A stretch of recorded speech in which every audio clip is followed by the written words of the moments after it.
For many people, podcasts are little pockets of happiness they could listen to while driving, working out, doing the chores, or even while doing your homework.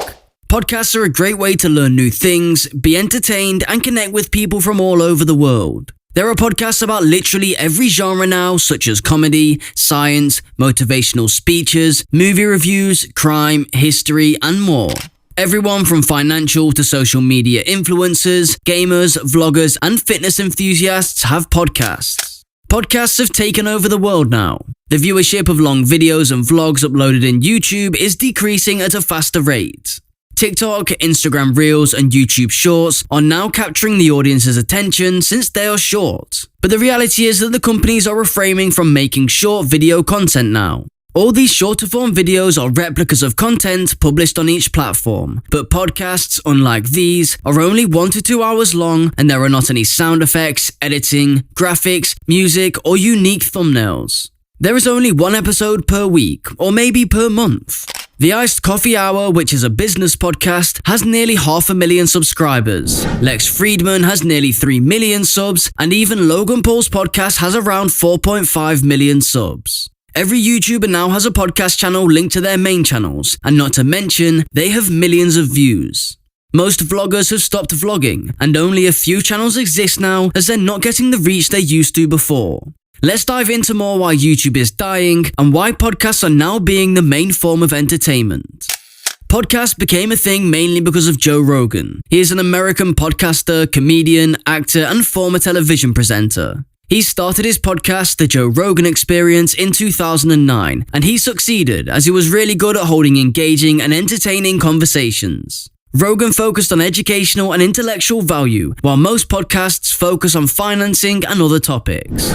It is not like he instantly blew up from doing this, but this gave him momentum that he leaned on for years. From Elon Musk to Bernie Sanders, he interviewed many famous personalities, and this definitely gave him access to a very large audience. He had about 10 million subscribers and nearly 3 billion views by 2022. But things took a turn when Spotify offered Rogan an exclusive deal that was worth $200 million in 2021. He was definitely going to take the deal, and this news was terrifying for YouTube as Spotify had taken away their most popular podcaster in the world. The most famous mainstream media show only has around 3.24 million viewers per episode, but Rogan has an average of 11 million listeners per episode. For smaller companies like Twitch, people leaving larger platforms is surprisingly beneficial for them. It is because when the very successful creator switches platform or takes a break, smaller creators get more content as they get to fill the space left, thereby gaining popularity.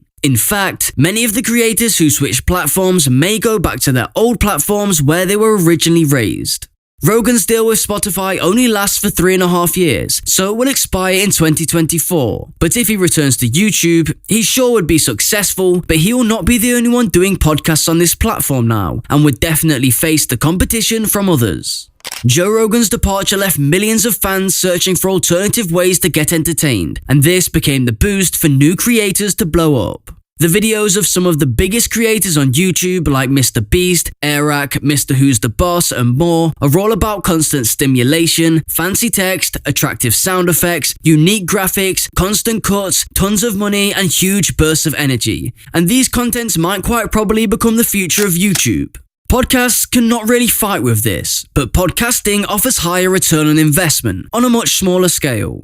The shooting of the video and editing may take up to hundreds of thousands of hours, and all these efforts only add up to 10 to 20 minute long videos. The input to output ratio here is messed up, but creating a podcast only takes around 3 to 5 hours of work on average, or maybe up to 10 hours, but this has many hours worth of content. Thus, podcasts hold the greater advantage here, as the ratio between input work and output is just off the charts. Another great advantage is that the demographics of podcast listeners are mind-blowing. The people who are listening to podcasts are mostly looking to improve themselves and learn more. 30% of the podcast listeners make $250,000 per year, and during the long hours of the podcasts, that could add around 20 ads or more. That there leads to huge income. Apart from the reach and money podcasts get, the great opportunity to create a network and connect to people like Elon Musk and Mark Zuckerberg would really become the advantage of these podcasts. What more could you ask for? Attention spans to the platforms are the real currency of the modern world. This is exactly the reason why social media algorithms change constantly throughout the year. Podcasts are much easier to recommend to people and often boast around 20 to 40 minutes on average watch time, and they also build habits and regular viewership among people. Podcasts become a part of people's daily life. If people go for a run or do the dishes or clean their house, they can have easy access to a podcast and more often make their work more productive. YouTube or Spotify doesn't have to advertise the podcast very much. But there also comes a bad side to podcasts because people get their mysteries or curiosities about people solved easily and get satisfied very quickly. A perfect example of this is Alex Hormozi. In his early days, there was a lot of curiosity regarding the lumberjack and how he made $100 million. When he first appeared on the Iced Coffee Hour podcast, it had nearly 1 million views, but his second appearance on the show only fetched around 300,000 views, and his latest appearance only gained 200,000 views. This is mainly because the first podcast had probably cured all the curiosity that people had, and they lost some interest in him.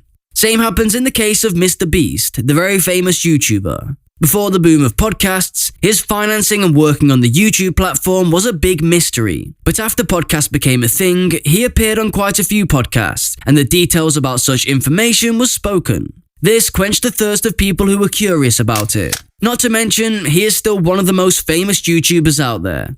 But it is likely that a situation like Alex Hormozi would appear again and become a trend now. There would definitely be new content creators and their mystery will surround people, but this cycle that happened to Alex would continue. It is not like podcasts are not successful or anything, but this lack of interest among the people would deeply question the sustainability of podcasts. Podcasting has now become saturated and there is only a limited number of attention and a small number of guests appear on the show.